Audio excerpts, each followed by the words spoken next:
Hello friends, कैसे हैं आप सब। कामना करती हूँ आप सब स्वस्थ होंगे, खुश होंगे और अपने घरों में सेफ होंगे। देखिए, आज हम क्वेश्चन नंबर 29 करेंगे। क्वेश्चन नंबर 29 बहुत इजी है, जैसे मैंने आपको लास्ट वीडियो में बताया था। अब ये जितने भी क्वेश्चंस हैं वो सारे हमारे चैप्टर की समरी है। जितना हमने पढ़ा है उसका एक निचोड़ कह सकते हैं आप, कि एक उसका निचोड़ है जो हमें सब कुछ पहले हमें समझा है, हमने सीखा है, उसी को हम अब ये इसके ऊपर क्वेश्चंस कर रहे हैं। तो क्वेश्चन नंबर 29 है, स्टार्ट करते हैं। देखिए, क्वेश्चन नंबर 29 में बोल रहा है, journalise the following transaction in the books of Manoj store. Percentage हमें दे रखी है। पहली ट्रांजेक्शन है purchase goods from Ramesh. Ramesh से हमने परचेज किया है कितना, 20,000 less trade discount 20%। Trade discount less करेंगे और IGST लगा देंगे। सिंपल क्वेश्चन है। तो मुझे अब ट्रेड डिस्काउंट आपको लेस करके दिखाने का ज़रूरत तो है नहीं, क्योंकि आपको पता है कि 20,000 के ऊपर हम ट्रेड डिस्काउंट निकालेंगे 20%, तो 4,000 आएगा। और 20,000 में से 4,000 लेस करेंगे तो हमारे पास क्या आ जाएगी, हमारे पास वैल्यू आ जाएगी जिसके ऊपर हमने टैक्स लगाना है।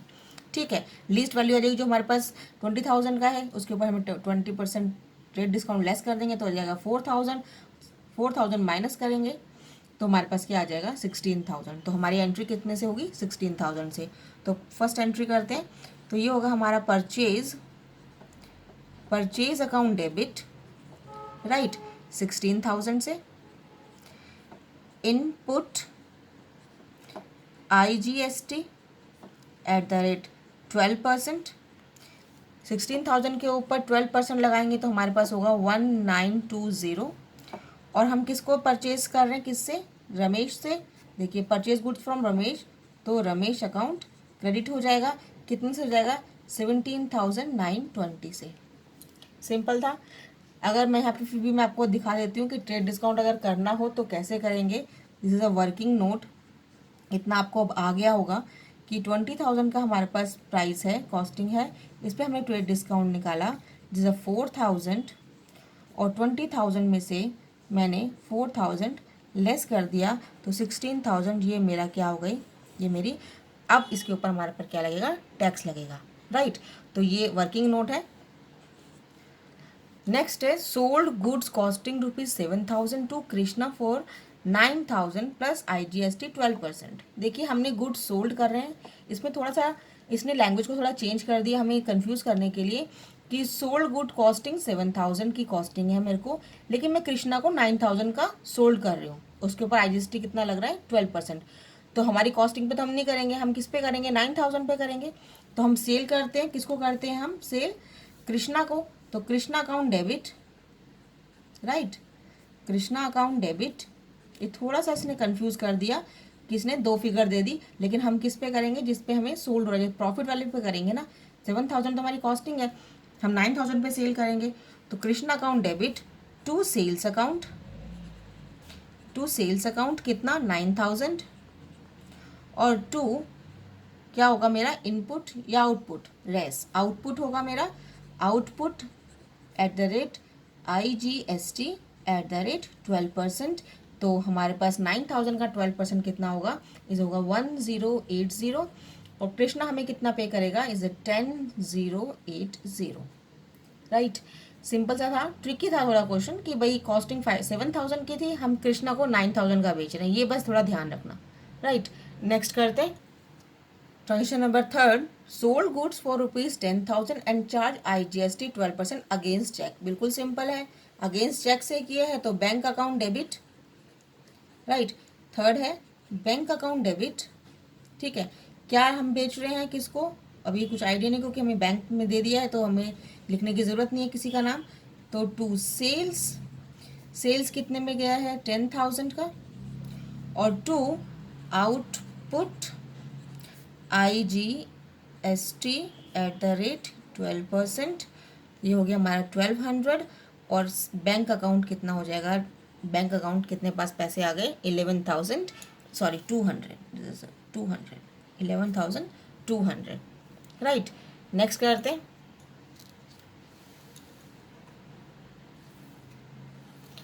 नेक्स्ट क्वेश्चन है, ₹5,000 वर डिपॉजिटेड इनटू सेविंग अकाउंट।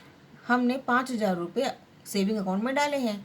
तो सिंपल है, ड्राइंग्स हो गया ना, सेविंग अकाउंट उसका पर्सनल होगा, तो ड्राइंग अकाउंट डेबिट तो कैश हो जाएगा, तो हमारा पास हो जाएगा ड्राइंग्स अकाउंट डेबिट,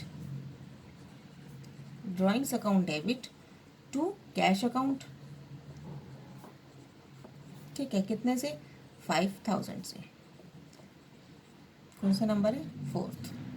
ये बात समझ में आ गई? बिल्कुल सिंपल था भाई, 5000 रुपये डिपॉजिट किया उसके इनटू सेविंग अकाउंट में, तो drawing account debit to cash account. Next करते हैं। ट्रांजेक्शन नंबर 5th है, machinery costing rupees 4 lakh for which order was placed earlier. Earlier place किया था हमने 4 लाख की मशीन के लिए हमने ऑर्डर प्लेस किया था पहले, और उस टाइम हमने उसको एडवांस दिया था 40,000। तो पहले हमने दिया, इसने बोला अर्लियर दिया है और हमने एडवांस पे किया है, तो ये एंट्री नहीं होगी। क्यों? क्योंकि ये एंट्री पहले हो चुकी होगी। ए पार्ट है, an old machine personal valued at ₹30,000 was given and exchange. इस क्वेश्चन को थोड़ा सा पढ़ेंगे, बस सिंपल सा है। ओल्ड मशीन जो पर्सनल थी, यानी पर्सनल ओल्ड मशीन थी, उसको हमने एक्सचेंज करा दिया। देखिए, कोई भी पर्सनल चीज़ जब बिजनेस के लिए आती है तो हमारा क्या बन जाती है? कैपिटल बढ़ जाती है, इतना सबको पता है। अगर ऑनर कोई भी अपनी पर्सनल चीज़ लेकर आता है बिजनेस में तो उसकी कैपिटल बढ़ जाती है, इतना हमें सबको पता है। अब इस क्वेश्चन में बोल रहा है कि उसने ओल्ड मशीन एक्सचेंज कर दी, उसकी पर्सनल थी, तो पर्सनल थी तो किसके लिए एक्सचेंज किया उसने? मशीनरी के लिए।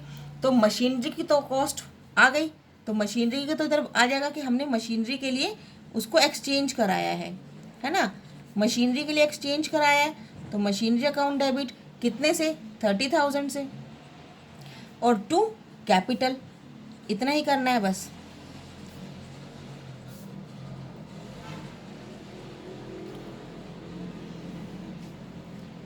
इस क्वेश्चन में बस इतना ही करना है कि एन ओल्ड मशीन पर्सनल बोला है तो हमारी कैपिटल बढ़ेगी। किसके लिए उसने पे किया है पर्सनल? मशीनरी के लिए, तो मशीनरी की कॉस्ट 30,000 रुपये से बढ़ गई। ठीक है, तो मशीनरी हमारी 4 लाख की थी, 40,000 में दे दिया, 3,60,000 बचा है, वो हम धीरे धीरे करके उसको पे कर रहे हैं। नेक्स्ट है इसके अंदर सेकेंड पार्ट है, issued a cheque from his saving account ₹1,30,000। अब उसने 1,30,000 का अपने पर्सनल चेक से किसको पे किया है? मशीनरी के लिए पे किया है। सेम वही करेंगे हम बी पार्ट में भी, कि मशीनरी के लिए पे किया है, उसने अपने पर्सनल अकाउंट से पे किया है, यानी बिजनेस के लिए लगाया है उसने कितना पैसा? 1,30,000। तो उसका क्या हो जाएगा? उसकी कैपिटल बढ़ जाएगी। तो हम क्या करेंगे? To capital account is 1,30,000। Right. अब देखिए, अगर हम ऐड करते हैं, ये देखिए इस क्वेश्चन में पूरे को देखिए, 4 लाख की मशीनरी थी, 40,000 हमने दे दिया, बचा 3,60,000। उसमें से हमने 1,60,000 और दे दिया, 138। तो 360 में से अगर 160 चला गया तो कितने बचेंगे? 2 लाख। अब वो नेक्स्ट क्वेश्चन बोल रहा है, इसी के आगे है कि balance by issue a cheque from his firm's account. अब फर्म के अकाउंट से 2 लाख का चेक गया, क्योंकि बैलेंस 2 लाख बचा था, तो बैंक के किससे होगा? ये भी मशीनरी होगा, क्योंकि मशीनरी के लिए तो गया है, क्योंकि उसने किसी का नाम तो दिया नहीं है, तो हमारी मशीनरी के लिए गया है। तो machinery account debit to bank account कितने से हो जाएगा? 2 लाख से। तो देखिए, अब मशीनरी हमारे को कितने की पड़ी? यहाँ पे ये भी देख लो, मशीनरी हमारी कितने की पड़ी। देखो, पहले हमने अर्लियर पैसा दिया है, तो हम क्या कर रहा होगा? मशीनरी टू कैश, मशीनरी की 40,000, फिर मशीनरी टू कैपिटल 70,000, मशीनरी, फिर देखिए मशीनरी फिर 130 से डेबिट हो गई, तो मशीनरी यहाँ पे कितना? 70,000, और 130 और ऐड करेंगे तो 2 लाख। फिर मशीनरी कितने की हो गई? 4 लाख की। तो machinery account debit to bank भी हो गया, कैपिटल भी हो गया। ठीक है, तो मशीनरी हमारे पास कितने की पड़ गई? 4 लाख की। इतना समझ में आ गया? बिल्कुल सिंपल था, बस इसके क्वेश्चंस को समझना है कि हम एंट्री कैसे करेंगे। बिल्कुल इजी था, एक बार दोबारा से समझेंगे आपको बिल्कुल समझ में आ जाएगा।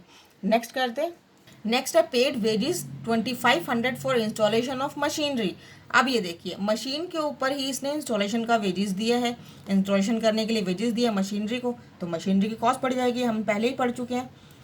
तो मशीनरी अकाउंट डेबिट, इसमें वेजेस नहीं आएगा, ठीक है, इसमें मशीनरी आएगा, क्योंकि मशीनरी की वजह से वो वेजेस दे रहे हैं, और टू कैश अकाउंट। तो मशीनरी की कॉस्ट कितनी हो गई हमारी?